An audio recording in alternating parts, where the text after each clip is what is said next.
BJP media நேயர்கள் அனைவருக்கும் வணக்கம். நான் உங்கள் சேகர். 4.5 வருஷம் இந்த டிஎம்கேயோட ஆட்சியை உங்களுக்கு நல்லா தெரிஞ்சிருக்கும். என் அன்பார்ந்த தமிழ் சொந்தங்களே, இந்த 4.5 வருஷமாக இந்த டிஎம்கேக்காரங்க பண்ணுறாங்க அட்டூழியம், அராஜகம், எங்கே பார்த்தாலும் போதைப்பொருள், பெண்களுக்கு எதிரான குற்றங்கள் நாளுக்கு நாள் அதிகரிச்சுக்கிட்டே வருது. ஓரணியில் தமிழ்நாடுன்னு சொல்லி ஒவ்வொரு வீட்டுக்காக இப்போ போகிற இந்த டிஎம்கேக்காரங்க 4.5 வருஷத்துக்கு முன்னாலேயே நீங்கள் போயிருக்கலாம்ல. 4.5 வருஷத்துக்கு முன்னால் நீங்கள் எங்கே போனீங்க அதை கேட்கணும்ல. 4.5 வருஷமாக இவங்க என்ன பண்ணாங்க நினச்சி பாருங்கள். எந்த ஆட்சிலையும் இல்லாத லெவலுக்கு கள்ளச்சாராயம் வரணும், எந்த ஆட்சிலையும் இல்லாதவருக்கு பெண்களுக்கு எதிரான குற்றங்கள் அவ்வளவு நாளுக்கு நாள் அதிகரிச்சுக்கிட்டே இருக்குது. இதெல்லாம் தமிழ்நாட்டில் நடக்கிற இதெல்லாம் விட்டுட்டு உத்தரப்பிரதேசத்துக்கு போயிட்டார் இந்த மனோ தங்கராஜ்னு ஒரு அமைச்சர். மத கலவரத்தை எப்படி தூண்டி விடுறாங்கன்னு தயவு செஞ்சு என் அனைத்து தமிழ் சொந்தங்களுக்கு, ஹிந்துவாக இருக்கட்டும், முஸ்லீமாக இருக்கட்டும், யாராவனா இருக்கட்டும், இவங்க குறிப்பாக இப்போ முஸ்லீம்களுக்கு ஹிந்துக்களுக்கு சண்டை எழுத்து விடுறதுனால இந்த மனோ தங்கராஜ் சண்டை எழுத்து விடுறதுக்காக உத்தரப்பிரதேசத்தில் 14,378 என்கவுண்டர்கள் இந்த 8 வருஷமாக நடந்திருக்கிறதாகவும் அதில் 35% பேர் இஸ்லாமியர்கள்னு சொல்லி தேவையில்லாமல் ஒரு பொய் பரப்புரையை இந்த டிஎம்கே அரசாங்கத்தில் உள்ள மனோ தங்கராஜ் பரப்பி விட்டுக்கிட்டு இருக்காரு. அதை தயவு செஞ்சு இஸ்லாமிய சகோதரிகள் வந்து இப்படி கொஞ்சம் நல்லா தெரிஞ்சுக்கிறணும். உத்தரப்பிரதேசத்தில் நடந்துச்சுன்னா இந்த அப்புறம் 35 பேர் முஸ்லீம்கள்னா 35% பேர் முஸ்லீம்கள்னா மிச்சம் 65% பேர் யார்? அவங்கள எதுக்காக என்கவுண்டர் பண்ணாங்க? அவங்க பண்ண தப்பு என்னன்னு கேட்கணுமா வேண்டாமா? இவன் தேவையில்லாமல் மத கலவரத்தை தூண்டி விடுறான். கடந்த 50 வருஷமாக காங்கிரஸ் அதனோட இடதுசாரிகள் மட்டும்தான் உத்தரப்பிரதேசத்தை ஆட்சி பண்ணாங்க. அதை யாரும் மறுக்க முடியாது. 8 வருஷமாக தான் பாரதிய ஜனதா கட்சி ஆட்சி பண்ணுது. அதுக்கு முன்னாலெல்லாம் நம்ம இப்போ சொல்கிறதெல்லாம் என்ன சொல்லுது, இந்த தமிழகம் வந்து இன்னும் அடுத்த உத்தரப்பிரதேசம் ஆயிரும். ஏன்னா உத்தரப்பிரதேச பாரதிய ஜனதா கட்சி ஆட்சிக்கு வர்றதுக்கு முன்னால் உத்தரப்பிரதேசம் அந்த மாதிரி ஒரு கேவலமான ஒரு மாநிலமாக இருந்தது. இப்போ பிஜேபி ஆட்சிக்கு வந்ததுக்கப்புறம் தான் யோகிஜி முதல்வராக வந்ததுக்கப்புறம் தான் மக்களுக்கு எதிரான குற்றங்கள் பண்ணுறவனும், மக்கள் பாதுகாப்புக்கு அச்சுறுத்தலாக இருக்கிறவனும், இவன் பூமியிலே வாழ தகுதியற்றவனையும் விடாத என்கவுண்டர் பண்ணுன்னு சொல்லி, அது யாராவனா இருக்கட்டும், இந்த மதம் அந்த மதம் எந்த மதம்னா இல்லை, அவன் இந்த பூமியில் வாழ தகுதி இல்லாதவன், இவனால் மக்களுக்கு இடையூறாக இருக்குது அப்படின்னு தெரிஞ்சிருந்துச்சுன்னா முடிச்சிருங்கன்னு சொல்லி மக்கள் ஒரு நல்லாட்சி கொடுத்துக்கிட்டு இருக்கிறது தான் யோகிஜி. அவரை குறை சொல்ல உனக்கு என்ன யோகிதை இருக்குது? நீ என் நண்பார்ந்த இஸ்லாமிய சகோதர சகோதரிகள் வந்து இதை நீங்கள் கொஞ்சம் நல்லா புரிஞ்சுக்கிறணும், தெரிஞ்சுக்கிறணும். தயவு செஞ்சு 35% பேர் இஸ்லாமியர்கள், ஓகே, மிச்சம் 65% பேர் யார்? நீங்கள் கேட்கணும். எல்லா மதத்திலையும் நல்லவனும் இருக்கான், எல்லா மதத்திலையும் கெட்டவனும் இருக்கான். அதுக்காக அவன் முஸ்லீம்ங்கிற ஒரே காரணத்துக்காக அவன் எந்த தப்பு பண்ணினாலும் எப்படி ஏற்றுக்க முடியும்னு சொல்லி நீங்கள் கேட்கணும். வேற யாரும் கேட்டால் தேவையில்லாமல் இவனுங்க தான் ஒரு மத கலவரத்தை தூண்டி விட்டுருவான். 65% பேர் மித்த எவனோ தானே, அதில் கண்டிப்பாக இந்துக்களும் இருந்திருப்பான் தானே. பாரதிய ஜனதா கட்சியை பொறுத்தளவு கெட்டவன், மக்களுக்கு இவன் திருந்தவே மாட்டான், இவனால் மக்களுக்கு அனைத்து சமுதாய மக்களுக்கும் அனைத்து எந்த மதத்தில் இருந்தாலும் சரி அவனால் அந்த மக்களுக்கு இடைஞ்சலுன்னு தெரிஞ்சிருச்சுன்னா அவன் இருந்து என்ன பிரயோஜனம்? அவனால் மித்த மக்கள் அதிக பேர் பாதிக்கப்படுவாங்கன்னு நினைக்கிறதான் பாரதிய ஜனதா கட்சி. அது இந்த மதம் அந்த மதம் இந்த ஜாதி அந்த ஜாதி இதெல்லாம் கிடையாது. அவன் இந்த பூமியில் வாழ தகுதி இல்லாதவன்னு தெரிஞ்சு போச்சுன்னா, ஏன்னா நம்ம நாட்டை சுத்தம் பண்ணணும்னா என்ன பண்ண முடியும்? நீங்கள் அந்த முஸ்லீம் சகோதர சகோதரிகள் நீங்கள் கொஞ்சம் நல்லா யோசிச்சு பார்க்கணும். என்னென்னா, காஷ்மீரில் பகல்காம்ங்கிற இடத்துல வந்து பாகிஸ்தான் தீவிரவாதி நம்மளோட அரசாங்கம் என்ன சொல்லுச்சு, மத்திய அரசாங்கம் என்ன சொல்லுச்சு, பாகிஸ்தான் தீவிரவாதி வந்து நம்ம நாட்டுக்குள்ளே வந்து நம்ம இந்திய மக்களை சுட்டு கொண்டுட்டு போயிட்டாங்க. அப்போ நம்ம திரும்ப பாகிஸ்தான் தீவிரவாதிகளை தான் போய் கொல்ல போகிறோம். அதையும் யாரை வச்சு கொன்னோம்? ஒரு இஸ்லாமிய சகோதரியை வச்சு அந்த பாகிஸ்தானுக்குள்ளேயே போய் கொண்டுட்டு வந்தோம். நம்ம எந்த இடத்துலையுமே பொதுமக்கள் இருக்கிற இடத்துல தாக்குதல் நடத்தவே இல்லை. அவங்களுடைய விமான நிலையம் எங்கெங்கே வச்சு நம்மளை அட்டாக் பண்ணுவாங்க, அந்த இடத்துல குறி வச்சு தான் நம்ம தாக்குதல் நடத்தணுமே தவிர அப்பாவி பொதுமக்கள் வாழ்கிற எந்த இடத்துலையும் நம்ம தாக்குதல் நடத்தவே இல்லை. அது உங்கள் எல்லாத்துக்கும் நல்லா தெரியும். ஆனால் இந்த திமுக அரசாங்கமும் கேடுகட்ட விடுதலை சிறுத்தைகளும் காங்கிரஸும் என்ன சொன்னாங்க? என்னமோ நம்மளை அப்படி தாக்கிட்டான் இப்படி தாக்கிட்டான், இவன் கட்டின பொண்டாட்டி இவனை கூட்டி விடுறதுக்கு சமம். இவன் ஒரு தாய் நாட்டை காட்டி கொடுக்குறவனும் தாய் நாட்டை கேவலமாக பேசுகிறவனும் அவன் குடும்பத்தில் உள்ள அத்தனை பெண் பிள்ளைகளையும் கூட இவன் கூட்டி விடுவான். எவனாவது ஒரு நல்ல மானரசம் உள்ளவன் தாய் நாட்டை காட்டி கொடுப்பானா? தாய் நாட்டை விட்டு கொடுப்பானா? இது எல்லாமே உண்மையாகவே இந்தியாவில் இருக்கிற இந்திய முஸ்லீம்கள் யாருமே தான் நாட்டில் வந்து தன் நாட்டுக்காரனை வந்து இன்னொருத்தன் வந்து தாக்கிட்டு போகிறத எந்த முஸ்லீம் சகோதர சகோதரிகளும் ஏற்றுக்கிறவே இல்லை. நிறைய இந்த நம்ம பாகிஸ்தான்ல இருந்து வந்தவன், பங்களாதேஷ்லேருந்து வந்தவன், மியான்மர்லேருந்து வந்தவன், நைஜீரியா வந்தவன் மட்டும்தான். ஏன்னா இவனுங்க ஏன் குறிப்பாக நீங்கள் கொஞ்சம் நல்ல ஏன் இவனுங்க நமக்கு சப்போர்ட் பண்ணுற மாதிரி நடிக்காங்களேன்னு நீங்கள் கொஞ்சம் ஏன் நல்லா யோசிச்சு பார்க்கணும். ஏன் யோசிச்சு பார்க்கணுன்னா, நம்ம மதமாகவே இருந்தாலும் அவன் பண்ணுறது தப்பு. இப்போ உனக்கு இன்னொருத்தனுக்கும் பகனா நீ அந்த இன்னொருத்தனை மட்டும்தான் நீ அட்டாக் பண்ணணும். உன்னோட பழி அவங்ககிட்ட தான் தீர்த்துக்கணும். அதை விட்டுக்கிட்டு அப்புறம் நீ மக்கள் வாழ்கிற இடத்துல நீ குண்டு போட்டு அப்புறம் நீ குழந்தைகள் இவங்கெல்லாம் பெரியவர்கள் வந்து குழந்தைகள் முதியோர்கள் எல்லாரும் பாதிக்கப்படும் போது நீ ஒருத்தன் செய்கிறதால ஒட்டுமொத்த என் மதத்துக்கே கெட்ட பேர். எந்த மதத்துலையுமே அப்புறாணி மக்களை கொல்லுன்னு சொல்லி எந்த மதமும் கண்டிப்பாக சொல்லாது, எந்த கடவுளும் கண்டிப்பாக சொல்லாது. அந்த கடவுள் பேரை சொல்லி இவனுங்க ஏமாற்றுவாங்க. அவன் தப்பு பண்ணாமல் அவன் தண்டனை அணிவிக்கணும். அதனால் அவங்க செஞ்சுருக்காங்க. இவங்க என்ன நினச்சிக்க, உத்தரப்பிரதேசத்தில் இத்தனை என்கவுண்டர் 50 ஆண்டு காலமாக காங்கிரஸும் இடதுசாரிகளும் ஆண்டு அந்த நம்மளாம் இப்போ எல்லாமே ஒரு உதாரணத்துக்கு என்ன சொல்கிறோம், ஐயோ இந்த டிஎம்கே 2000 தப்பி தவறி கூட 2026 டிஎம்கே ஆட்சிக்கு வந்துருச்சுன்னா 1950-60 எப்படி உத்தரப்பிரதேசம் இருந்துச்சோ அது மாதிரி தமிழகம் மாறிடணும். உத்தரப்பிரதேசத்தை ஏன் அந்த ஒரு கொடுங்கோல் ஆட்சிக்கு நம்ம அதை உதாரணமாக எதுக்கு சொல்கிறோம்? உத்தரப்பிரதேசம் அப்படி இருந்துச்சு. ஆனால் கடைசியாக இப்போ இந்த 8 வருஷம் பாரதிய ஜனதா கட்சி ஆளவும் இவன் ரவுடி, இவன்லாம் பூமியில் வாழ தகுதி இல்லாதவன், இவன் வாழ்ந்தான் இவ்வளோ கோடி மக்களுக்கு இடைஞ்சல் அப்படின்னு தெரிஞ்சு அதை எவனா இருக்கட்டும், எந்த மதமாவனா இருக்கட்டும், இவன் மனித குலத்துக்கே எதிரின்னு தெரிஞ்சுச்சுன்னா யாரை வேணாலும் தூக்குன்னு சொல்லி ஒரு நேர்மையான மக்களுக்கான ஆட்சி நடத்திக்கிட்டு இருக்கிறது தான் பாரதிய ஜனதா கட்சி ஆட்சி. என் அன்பு முஸ்லீம் சகோதர சகோதரிகளே, நீங்கள் கொஞ்சம் நல்லா யோசிச்சு பார்க்கணும். 10 வருஷம் 2 டேம் முடிச்சு இப்போ 3ஆவது டேமும் பாரத பிரதமர் நரேந்திர மோடி தான் ஆட்சியில் இருக்காரு. பாரதிய ஜனதா கட்சி தான் ஆட்சியில் இருக்குது. இந்தியாவில் இந்திய முஸ்லீம்கள் யாருக்காவது பாதிப்பு ஏற்பட்டுருக்குதா? நீங்கள் கொஞ்சம் நல்லா சொல்லுங்கள்.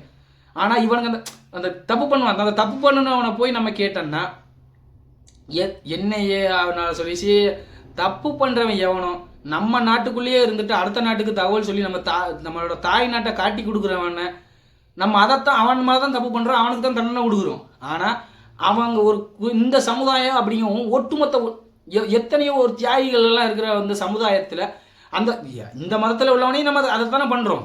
அப்போ ஒரு மதத்தில் உள்ளவனை அவன் தப்பு பண்ணுறவனை நம்ம செஞ்சோம்னா ஒட்டுமொத்த மதத்தை இவங்க ஏன் இழுகான்? இந்த டிஎம்கே காரனும் விடுதலை சிறுத்தைகளும் காங்கிரஸும் எதுக்கு ஒட்டுமொத்த இஸ்லாமிய சமூகத்தில் 1-2 பேர் செய்கிற தப்பு அவனுக்கு பனிஷ்மெண்ட் கொடுத்தா, அவனுக்கு தண்டனை கொடுத்தா, எதுக்கு எல்லாத்தையும் சேர்த்து இவன் ஏன் இழுத்து விடுறான்? அப்போ நீங்கள் எல்லாம் கேட்கணும், ஏய் அவன் தப்பு பண்ணுனா அந்த தப்பு பண்ணுனதுனால அவன் தண்டனை அனுபவிக்கான், நீ எதுக்கு எங்களோட ஒட்டுமொத்த மதத்தை நீ ஏன் தூண்டி விடுத?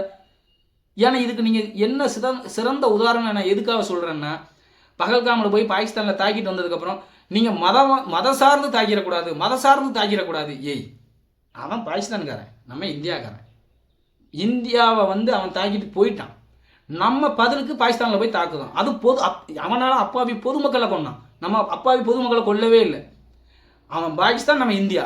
பயங்கரவாதிகள் தான் போய் தாக்கணும். நம்ம எந்த இடத்துலையுமே அந்த மதத்தை பற்றி நம்ம சொல்லவே இல்லை. ஆனால் தூண்டி விட்டது நீங்கள் நல்லா புரிஞ்சுக்கணும். தூண்டி விட்டது யாருன்னா இந்த டிஎம்கே காரன் தான். மதம் சார்ந்து இருந்துடக்கூடாது. அதுலேயும் குறிப்பாக அந்த விடுதலை சிறுத்தைகளை திருமாவளவன், ஏன்னா திருமாவளவனை சுற்றி இருக்கிற பூரம் இந்த பயங்கரவாதிகள் தான். இந்த முஸ்லீம்கள் பேரை கெடுக்கிறதுக்குனே ஒரு 10 பயங்கரவாதிகள் இருப்பாங்களே, அந்த 10 பயங்கரவாதிகள் ஃபுல்லாக டிஎம்கே கூட்டத்தில், இந்த டிஎம்கே கூட்டத்திலையும் விடுதலை சிறுத்தைகள் கூட்டத்திலையும் தான் இருக்குது.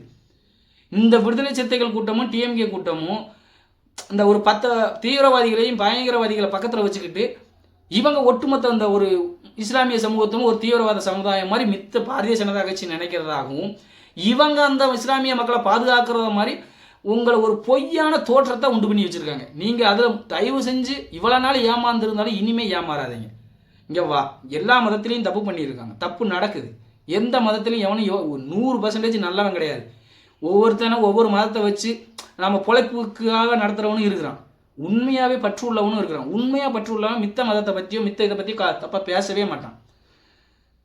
இந்த 10 பேர் அந்த ஒட்டுமொத்த சமூகத்துக்கும் கெட்ட பேராக இருக்கிறவன் அந்த 10 பேர் சமூகத்தை இவன் கையில் எடுத்து வச்சுக்கிட்டு அவன் அந்த 10 பேர் அந்த தப்பை பண்ணணும். அந்த தப்பை ஏன்னு கேட்டால் ஐயோ இவங்க இஸ்லாமியர்களுக்கு எதிரான கட்சி அப்படின்னு சொல்லி பாரதிய ஜனதா கட்சி மேலே போய் பிம்பத்தை உண்டு பண்ணுறது தான் இந்த டிஎம்கே வேலை. ஏன்னா இந்த டிஎம்கே காரணம் விடுதலை சிறுத்தைகள் என் அன்பு சொந்தங்களே கொஞ்சம் நல்லா யோசிச்சு பாருங்க. 2021 இன்ன வரைக்கும் அவனுக்கு ஏதாவது ஒரு நல்ல ஆட்சி பண்ணியிருக்காங்களா? நீங்கள் இப்போ ஓரணியில் தமிழ்நாடுன்னு சொல்லி கிராமந்தோறும் நீங்கள் வீடு வீடாக போகணும்னு சொன்னீங்க. 4.5 வருஷம் எங்கே புடுங்கவா போன நீ? இவங்க ஆட்சிக்கு வர்றதுக்கு முன்னால் என்ன சொன்னாங்க? ஒவ்வொரு சட்டமன்ற தொகுதியிலையும் உங்களுடன் ஸ்டாலின் திட்டத்தில் நீங்கள் உங்களோட குறைகளை எழுதி போட்டிங்கன்னா 100 நாளில் நிவர்த்தி பண்ணப்படும்னு சொன்னாரா இல்லையா? எந்த சட்டமன்றத்திலையாவது அந்த மாதிரி ஒன்று இருந்துச்சா? ஏன் இத்தனை 4.5 வருஷமா நீ ஒரு நல்ல திட்டத்தை ஏதாவது நல்ல திட்டத்தை வச்சுருந்தா அந்த திட்டத்துக்கு வீடு விட போவேன். கரண்ட் பில்லு 5 ரூபா தான் இருந்துச்சு. இப்போ அப்போ 5 ரூபா இருந்த கரண்ட் பில்லு இப்போ அப்படியே உங்களுக்காக 500 ரூபாயை கூட்டியிருக்கேன். இது சந்தோஷமா?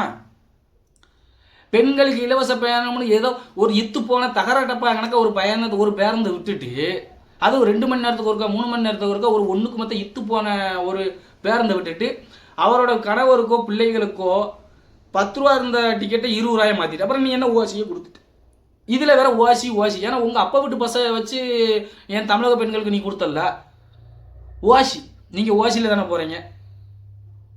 என் அன்பு தமிழ் சொந்தங்களே மித்த எல்லாரும் கரெக்டாக இருக்காங்க. ஆனால் இந்த இஸ்லாமியர்களும் கிறிஸ்துவ சகோதரிகளும் தான் இவன் என்ன தப்பு பண்ணாலும் பண்ணிட்டு போட்டும். பாரதிய ஜனதா கட்சி உங்களுக்கு எல்லாமே நல்லது தான் பண்ணியிருக்கு. நீங்கள் நல்லா எடுத்து பாருங்கள். இவனுங்களோட பொய் பிரச்சாரத்தை நம்பாமல் பாரதிய ஜனதா கட்சி நமக்கு என்ன பண்ணுச்சு, நமக்கு என்ன கேடுகெடுதல் பண்ணுச்சு. குஜராத்தில் அப்போ இருந்து இப்போ வரைக்கும் பிஜேபி தான் இருக்குது, அங்கே முஸ்லீம்கள் இல்லையா? உத்தரப்பிரதேசத்தில் 8 வருஷமா இப்போ பிஜேபி தான் ஆண்டுகிட்டு இருக்கு, அங்கே முஸ்லீம்கள் இல்லையா? 17 ஸ்டேட்டில் பாரதிய ஜனதா கட்சி தான் ஆட்சியில் இருக்குது, அங்கே எங்கேயும் முஸ்லீம்கள் இல்லையா? இந்தியாவை ஆள்றது யார்? பாரதிய ஜனதா கட்சி தான். இந்தியாவில் எந்த முஸ்லீம்களும் இது வரைக்கும் ஏதாவது தாக்கப்பட்டிருக்காங்களா? இல்லை அவர் வெளிநாட்டிலிருந்து வந்திருப்பான், வேற நாட்டிலிருந்து நம்ம நாட்டுக்கு நம்ம உள்ளேயே இருந்து நம்ம சோறவே தின்னுட்டு நம்ம மக்களுக்கு இடைஞ்சல் பண்ணிக்கிட்டு இருப்பான்.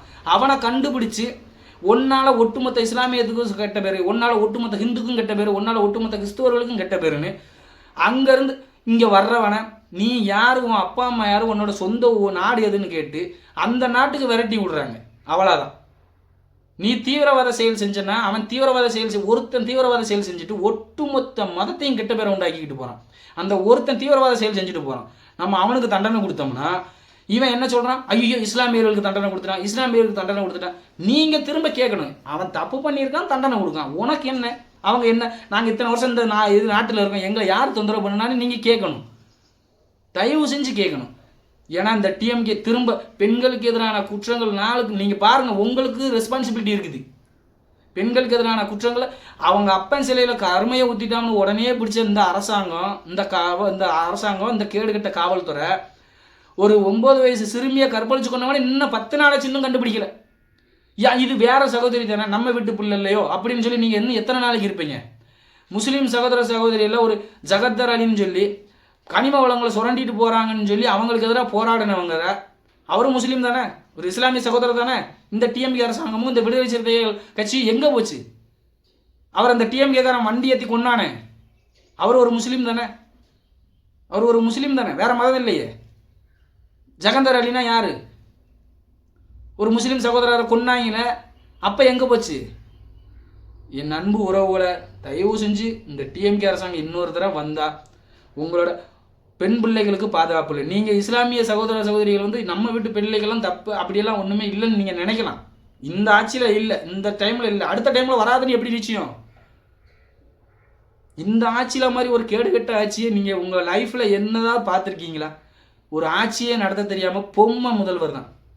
அமைச்சர்கள் பூரா காம கொடூரனாக இருக்கான். அமைச்சர்கள் அத்தனை பேரும் பெண் பிள்ளைகளை இவங்களோட காம இச்சைக்கு தான் பெண்களை இவங்க கேட்ட பெண் சுதந்திரம் என்னன்னா இவனுங்க கேட்கும் போது அந்த பெண் இவனுக்கு இது பண்ணிடணும். அதுதான் பெண் சுதந்திரம். தயவு செஞ்சு நீங்கள் இஸ்லாமிய சகோதரர்களாக இருக்கட்டும், கிறிஸ்துவ பாரதிய ஜனதா கட்சியை பற்றி தப்பாக சொன்னார். பாரதிய ஜனதா கட்சி எங்களுக்கு என்ன கெடுதல் பண்ணுச்சுன்னு நீங்கள் முதல் கேளுங்க. நீ டிஎம்கே ஆட்சிக்காரன், நீ என்ன நல்லது பண்ணுன? பாரதிய ஜனதா கட்சி எங்களுக்கு என்ன கெட்டது பண்ணுச்சு? 2 டேர்ம் முடிஞ்சு 3ஆவது டேர்மும் இப்போ பாரதிய ஜனதா கட்சி தான் ஆட்சியில் இருக்குது. எங்களுக்கு எந்த விதமான இடைஞ்சலும் கொடுக்கவே இல்லை. இவனுங்க தான் தூண்டி விடுதாங்க. நீங்கள் நல்லா புரிஞ்சுக்கிறணும் இந்த டிஎம்கே காரணம். ஏன்னா அவன் உங்ககிட்ட ஓட்டு வாங்கணும்ல. இப்போ எல்லா இந்துக்களும் ஓரளவு இவன் எல்லாம் ப்ராடுன்னு சொல்லி அவங்க எல்லாம் புரிஞ்சு வச்சுக்கிட்டாங்க. இப்போ வேற வழி இல்லை. என்னடா எங்கே பார்த்தாலும் ஊழல், பெண்களுக்கு எதிரான குற்றங்கள் நாளுக்கு நாள் அதிகரிச்சுக்கிட்டே இருக்குது. எல்லா இடத்துலையும் அதிருப்தி. இவனை தெரியாதனமாக ஓட்டு போட்டு கொண்டு வந்துட்டோமேனு எல்லா மக்களும் தவறு பண்ணிட்டோமேனு யோசிச்சுட்டு இருக்காங்க. இப்போ இந்த முஸ்லீம் சகோதரிகளை உங்களோட மனசை மாற்றுறதுக்காக வேண்டியதான் அந்த மனோ தங்கராஜுங்கிறவன் மத கலவரத்தை கையில் எடுக்கிறான். உத்தரப்பிரதேசத்தில் அப்படி இருக்கு, இப்படி ஓன் தமிழ்நாட்டில் நீ அமைச்சராக இருக்கிற உனக்கு ஓட்டு போட்டு தமிழகத்தில் பெண்களுக்கு எதிரான குற்றங்களை பற்றி நீ எதுவும் பேசுறியா? லாக்அப் மரணத்தை பற்றி நீ பேசுறியா? சமூக நீதி, சமத்துவம், சமூக நீதினு பேசுறிய. நீ அந்த சமத்துவம் சமூக நீதி பேசுகிற தமிழ்நாட்டில் குடிக்கிற தண்ணியில் மலத்தை கலந்து வைக்கானே, அதை நீ கேட்டையா? நீ அதை கேட்டையா? அதை விட்டுட்டு உத்தரப்பிரதேசம் போயிட்டான். உத்தரப்பிரதேசத்தில் போய் அங்கே 50 வருஷமாக கொடூர ஆட்சி பண்ணிக்கிட்டு இருந்தவங்ககிட்ட இருந்து நான் அந்த மாநிலத்தை காப்பாற்றி மக்களுக்கு ஒரு அமைதியான ஒரு வாழ்க்கை வாழணும்னு ஐயா யோகிஜி அவர்கள் வந்து இவன் பூமியில் வாழ எவன் தகுதி இல்லையோ, அவன் எந்த மதமாவனா இருக்கட்டும், அவனை பூரா காலி பண்ணிக்கிட்டு இருக்காரு. அந்த உத்தரப்பிரதேச மாநிலம் இப்போ செழிச்சு வளர்ந்துக்கிட்டு இருக்குது. மக்கள் எல்லாம் அவ்வளோ கொண்டாடுதான். உனக்கு ஒன்றை காரி துப்பு தான். 9 வயசு சிறுமியை இத்தனைக்கு சிசிடிவி ஃபுட்டேஜ் இருந்து இன்னும் கண்டுபிடிக்க முடியலையே, நீ எல்லாம் இன்னும் இந்த ஆட்சியில் இருக்கேன்னு சொல்லி தமிழக மக்கள் எல்லாம் கொதிப்படைஞ்சு போயிருக்கான். அதை மடைமாற்றம் செஞ்சுட்டு மத கலவரத்தை உண்டு பண்ணி இங்கே வர மத கலவரத்தை நீ உனக்கு உள்ளதை சொறி, அதை விட்டுட்டு மித்த மாநிலத்துக்கு சொரிய போகலாம். என் அன்பு தமிழ் சொந்தங்களே, என் அருமை உறவுகளை, குறிப்பாக இஸ்லாமிய சகோதர சகோதரிகளும், முஸ்லீம் சகோதர சகோதரிகளும், கிறிஸ்துவ சகோதர சகோதரிகளும், பாரதிய ஜனதா கட்சி வந்து அனைத்து மதத்துக்குமான கட்சி. இவனுக்கு வந்து உங்களை தூண்டி விடுறாங்க, தப்பாக உங்ககிட்ட சொல்லிக்கிட்டே இருக்கிறாங்க. பாரதிய ஜனதா கட்சியை பற்றி தப்பாக சொல்லிக்கிட்டு இவன் பண்ணுற தப்புக்கெல்லாம் இவன் வந்து அப்படி உங்களை வச்சுக்கிட்டு இவன் என்ன தப்பு வேணாலும் பண்ணலாம். இந்த வேங்க வயலில் குடிக்கிற தண்ணியில் மலத்தை கலந்தது உங்களுக்கும் மனசாட்சின்னு இருக்கும். கண்டிப்பாக குடிக்கிற தண்ணியில் மலத்தை கலந்தால் இன்ன வரைக்கும் அதுக்கு என்ன இதுன்னே தெரியவே இல்லை. ஏன்னு கேட்டால் இவனுங்க ஏன் நீ குடிக்கிற தண்ணியில் மலத்தை கலந்தனா, அவன் குடிக்கிற தண்ணியில் அவனே மலத்தை கலந்துட்டானா. இந்த கேடுகட்ட கேவலமான இந்த திராவிட மாடல் ஆட்சியில் அந்த காவல்துறை அந்த லட்சணத்தில் இருக்குது. என் அன்பு தமிழ் சொந்தங்கள் அனைவரும் வருகிற 2026 சட்டமன்ற தேர்தலில் பாரதிய ஜனதா கட்சியும் அதன் கூட்டணி கட்சிகளையும் நீங்கள் ஆதரிக்கணும். தயவு செஞ்சு உங்கள் காலில் விழுந்து மன்றாடி கேட்டுக்கொள்கிறோம். ஏன்னா இன்னொரு தரம் டிஎம்கே ஆட்சிக்கு வந்தால் யாருக்குமே, தமிழக மக்கள் யாருக்குமே பாதுகாப்பே இருக்காது. 3/4 பேர் நக்சலைட்டாக மாறிடுவான். அப்படி ஒரு நக்சலைட் மாநிலமாக மாறிடக்கூடாதுன்னா இஸ்லாமியர்களுக்கும் கிறிஸ்துவர்களுக்கும் மிகப்பெரிய ஒரு பங்கு இருக்குது. அனைத்து இஸ்லாமிய சகோதர சகோதரிகளும் கிறிஸ்துவ சகோதர சகோதரிகளும் பாரதிய ஜனதா கட்சி ஆதரிக்கணும்னு உங்கள் பணியன் போல வேண்டி கேட்டுக்கொள்கிறேன். நன்றி, வணக்கம். பாரத் மாதா கி ஜெய்.